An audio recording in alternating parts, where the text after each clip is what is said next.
समुद्र तट के एक भाग में एक टिटहरी का जोड़ा रहता था। अंडे देने से पहले टिटहरी ने अपने पति को किसी सुरक्षित प्रदेश की खोज करने के लिए कहा।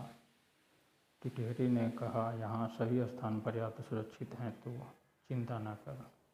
टिटहरी समुद्र में जब ज्वार आता है तो उसकी लहरें मतवाले हाथी को भी खींच कर ले जाती है, इसलिए हमें इन लहरों से दूर कोई स्थान देख रखना चाहिए।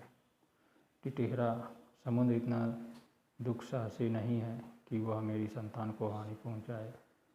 वह मुझसे डरता है, इसलिए तू निशंक होकर यहाँ तट पर अंडे दे दे। समुद्र ने टिटहरी से की ये बातें सुन ली। उसने सोचा, यह टिटहरा बहुत अभिमानी है।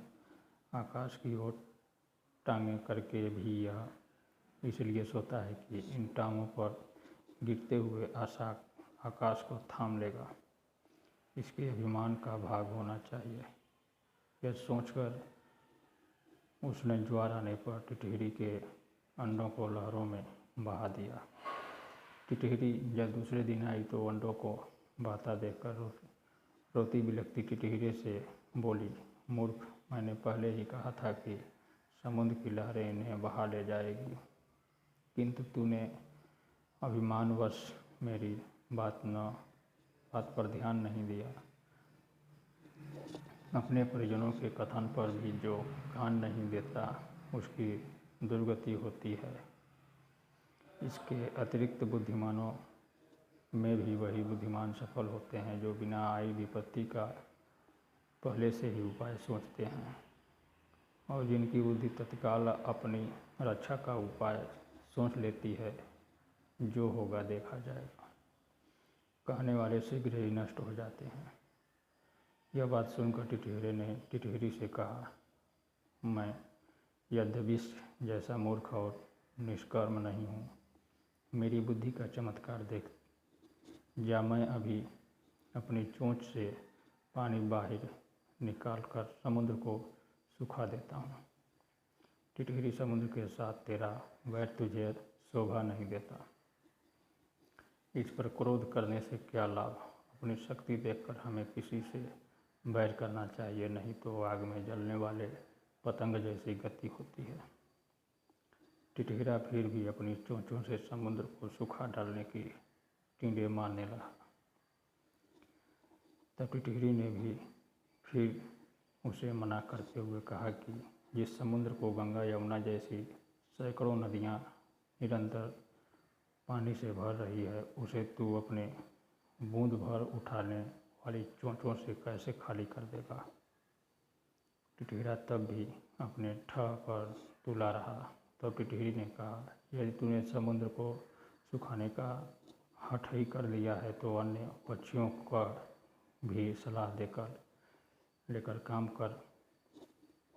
कई बार छोटे दो प्राणी मिलकर अपने से बहुत बड़े जीव को भी हरा देते हैं, जैसे चिड़िया, कठफोड़े और मेढक भी मिलकर हाथी को मार दिया था।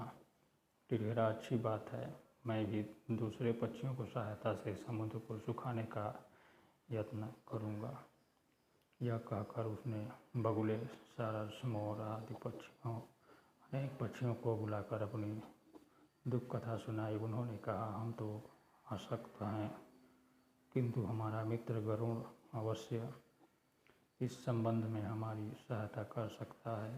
तब सब पक्षी मिलकर गरुड़ के पास जाकर रोने और चिल्लाने लगे, गरुड़ महाराज, आपके रहते हमारे पक्षी कुल पर समुद्र ने यह अत्याचार कर दिया।